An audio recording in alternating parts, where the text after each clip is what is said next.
चलो जी, चेकआउट कर दिया है। इस वाले अपार्टमेंट के लिए हमने 50 यूरोस पे करे थे, यानी इंडिया के 5000 रुपये विद पार्किंग। कुछ इस तरह का एरिया है बाहर। ये जो पार्किंग है इन्हीं रेजिडेंशियल अपार्टमेंट्स की है, तो इन्होंने अपार्टमेंट को ही चेंज कर रखा है एयरबीएनबी में। यहाँ हमने अपनी स्कॉर्पियो एन को खड़ा किया हुआ है। बस ये सामान डालना है, ये डाल लूँ।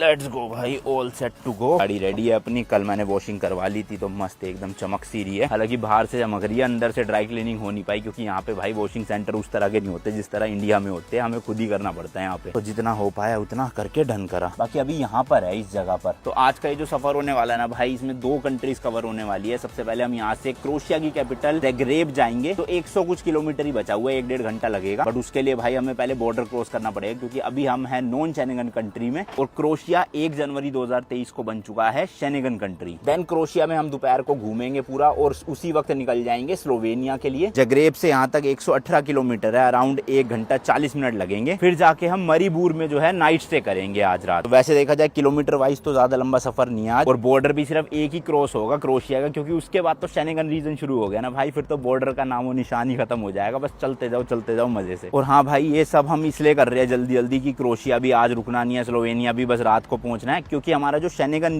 वीजा है ना वो सिर्फ 29 डेज के लिए है, यानी कि हम शेंगन एरिया में सिर्फ 29 दिन रह सकते हैं, और वो भी एक्सपायर हो रहा है 13 अगस्त को। तो इसलिए हमें खींचना पड़ रहा है जबरदस्ती, वरना तो भाई मैं आराम से सितंबर तक घूम के जाता पूरा यूरोप। बट कोई गल नहीं भाई, चलते हैं, ऐसे रोने की बात नहीं है। बॉर्डर जो है क्रोएशिया का हार्डली 2-3 किलोमीटर ही है बिल्कुल, क्योंकि मैंने बताया ना बॉर्डर टाउन पे रुके हुए हैं भाई। बड़ा ही छोटा सा शहर था ये, ज्यादा कुछ था नहीं, बट फिर भी देख रहे हो बड़े बड़े से ऐसे मॉल से बने हुए, मॉल या सुपरमार्केट जो भी कह लो। और हमको भाई सिटी सेंटर से थोड़ा 1-1.5 किलोमीटर बाहर ही रुकना पड़ा था, क्योंकि सिटी सेंटर का जो रास्ता जाता है ना वो पता नहीं क्यों इन्होंने बंद कर रखा है रोड कंस्ट्रक्शन की वजह से। और कल 4 बार हम गोल गोल घूम लिए, लेकिन सिटी सेंटर का रास्ता मिल के ही नहीं दिया। यूरोप में मोस्टली जितनी भी जगह है ना ऐसी, भाई लोग 5 बजे तक ही काम करते हैं, दुकानें वगैरह। कल मैं पंचर लगवाने गया 7 बजे, कोई दुकान ही नहीं खुली हुई थी, 5 बजे ही बता रहे थे हमारे जो फ्लैट के ओनर थे वो भी। तो सही है भाई, चिल लाइफ है यहाँ पे, 5 बजे तक काम करो, उसके बाद घर जाके मस्ती मारो। पासपोर्ट तो चेक हो रहा है भाई, ये बॉर्डर ही लग रहा है फिर तो शायद से, छोटा सा ही बना हुआ है ये भी, वही जैसे टोल टैक्स होते हैं ना भाई, कुछ अलग नहीं है। हालांकि है शेंगन एरिया में एंटर करने का। आगे लो आगे, यहाँ पे वही पासपोर्ट दिखाते हैं। हेलो,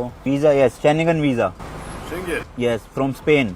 चलो जी, लग गया स्टैम्प, थैंक यू, बाय। चलो भाई, बोस्निया से एग्जिट हो गई है, स्टैम्प उन्होंने मार दिया, यानी कि अब ऑफिशियली हम शेंगन एरिया में एंटर करने वाले हैं। और बीच में ये ब्रिज सा आ रहा है, तो मतलब अभी हमने बोस्निया साइड का बॉर्डर क्रॉस किया है। अब जो है हम एंटर करने वाले हैं क्रोएशिया साइड में, यानी कि शेंगन रीजन में। तो यहाँ पे ये इंश्योरेंस वगैरह लेट्स सी क्या क्या मांगते हैं। और ये टर्मिनल काफी बड़ा लग रहा है भाई, वो तो बिल्कुल जरा सा था टोल टैक्स की तरह। यहाँ पे भाई डॉक्यूमेंट्स निकाल लेते हैं सारे, क्योंकि वहाँ तो कुछ भी नहीं पूछा उन्होंने, सिर्फ पासपोर्ट ही देखा। लेकिन यहाँ पे आरसी वगैरह सब मांगेंगे। शेंगन कंट्रीज के लिए ना हमें टोटल 30 डेज का स्टे मिला था, जिसमें से हम ऑलरेडी 1 दिन वेस्ट कर चुके हैं अपना ग्रीस में, क्योंकि एंटर किए थे और फिर बल्गेरिया में एग्जिट कर गए थे। बट वो पूरा का पूरा 1 दिन काउंट होगा।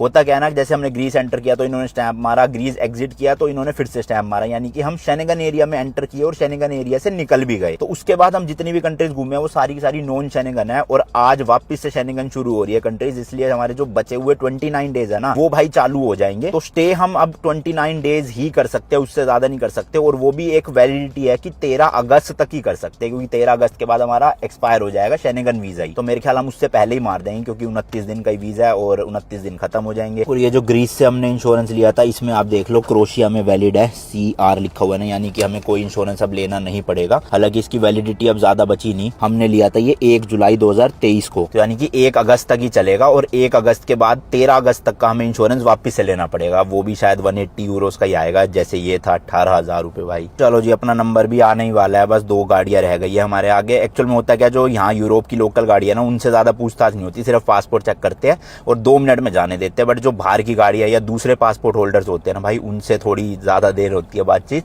10-15 मिनट लग जाते हैं। अभी ना इनसे ये भी कंफर्म कर लेंगे कि एक्चुअल में 29 दिन बचे है ना भाई हमारे, पता चले हम मस्ती में घूम रहे थे और बचे ही 5-6 दिन पड़े, फिर तो भागना पड़ेगा सीधा। गलती से देख लिया। This one is, yeah, this one. पूछ लो एक बार कितने दिन बचे।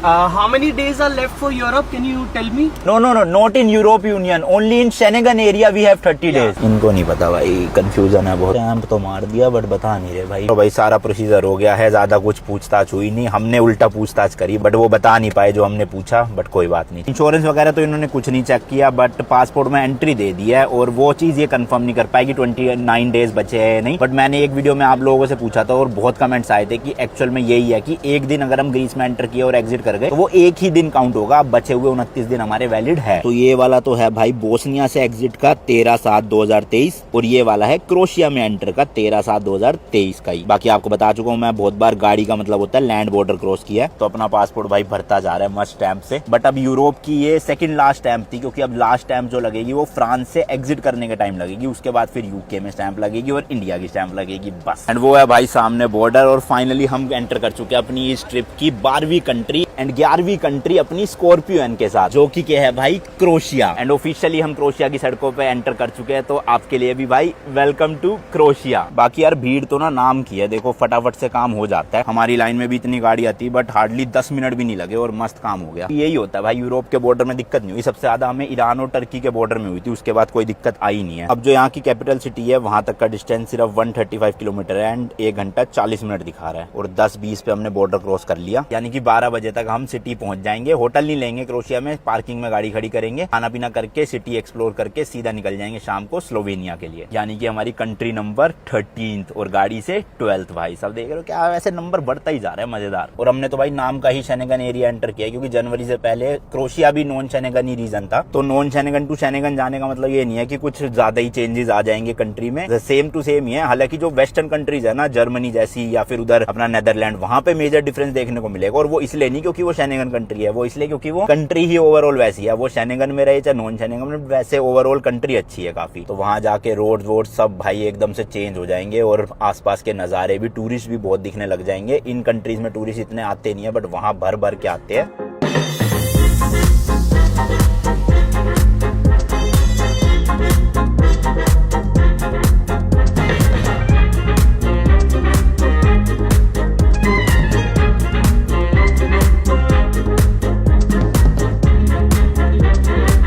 यूरोप के जो इस तरह के छोटे छोटे शहर या गांव होते हैं ना भाई, यहाँ पे रुकने का बहुत मन करता है बट होटल होते ही नहीं है इन जगहों पे। वही ऑप्शन, अगर रुकना है तो काउच सर्फिंग का यूज करना पड़ेगा, किसी लोकल से कनेक्ट करके उनके घर पे रुको फिर। बट इस ट्रिप में भाई हो नहीं पाएगा क्योंकि वीजा का इशू है, तो जल्दी जल्दी खींचना पड़ रहा है, इसलिए कैपिटल टू कैपिटल जा रहे हैं। बट अगली बार यूरोप आऊंगा ना वैसे फ्लाइट से, और यहाँ पे गाड़ी रेंट करके फिर थोड़ा अच्छे से एक्सप्लोर करके जाऊंगा। इन छोटी छोटी कंट्रीज को नहीं, जो बड़ी बड़ी कंट्रीज है ना उनमें, क्योंकि इस ट्रिप में हमारे पास उन कंट्रीज में सिर्फ 2 या 3 दिन है मैक्स टू मैक्स, लेकिन वो कंट्रीज में रहना भाई 5 दिन 6 दिन। जैसे स्विट्जरलैंड है, वो अकेला ही भाई 10 दिन आप घूम सकते हो वहाँ पे, लेकिन इस ट्रिप में हमारे पास सिर्फ वहाँ पे 2 नाइट्स ही है, तो कितना ही घूम पाएंगे। इसलिए आएंगे कभी फिर बाद में और अच्छे से एक्सप्लोर करके आपके लिए पूरी सीरीज बनाऊंगा प्रॉपर हर एक कंट्री की। ये जो घर है ना यहाँ पे आपको बाहर से ही लग रहा होगा नॉर्मल ऐसे वो है हट सी, बट अंदर से भाई प्रॉपर मॉडर्न घर होते हैं ये। इसका एग्जाम्पल हमने GTA 5 में बहुत देखा हुआ है कि बाहर से तो वो घर इतना अजीब सा दिखता है, लेकिन अंदर से लोगों ने इंटीरियर इतने तगड़े तगड़े करवा रखे होते हैं। छत वगैरह भी यहाँ पे देखोगे ना आप प्रॉपर वो टाइलों वाली यूज होती है, जैसे अपने इंडिया में उत्तराखंड या हिमाचल के घरों पे होती है। गांधी जी के जमाने की गाड़ी देख लो भाई साहब। और ये HR मतलब कि बोस्निया की गाड़ी है। वैसे तो HR हमारा हरियाणा भी है बट यहाँ पे HR बोस्निया को बोलते हैं। तो लो भाई क्रोशिया का फर्स्ट टोल टैक्स आ गया है। बोस्निया में तो हम परेशान हो गए थे भाई, इतने टोल टैक्स भरे थे। अब यहाँ देखते हैं कितने का है। यहाँ पे भी कोई नहीं है भाई, सीधा बटन दबाना है हमें और पर्ची निकल जाएगी। आ गई है लो। अभी यहाँ हमें पे नहीं करना, आगे जाके पे करना है। अभी तक हम सिटी में भटक रहे थे बट अब फाइनली जाके भाई हाईवे या एक्सप्रेस वे मिलेगा तो स्पीड मेंटेन हो जाएगी मस्त अपनी। ये इधर की तरफ कोई अलग सिटी है और सामने जगरेब जा रही है, यानी कि यहाँ की कैपिटल सिटी।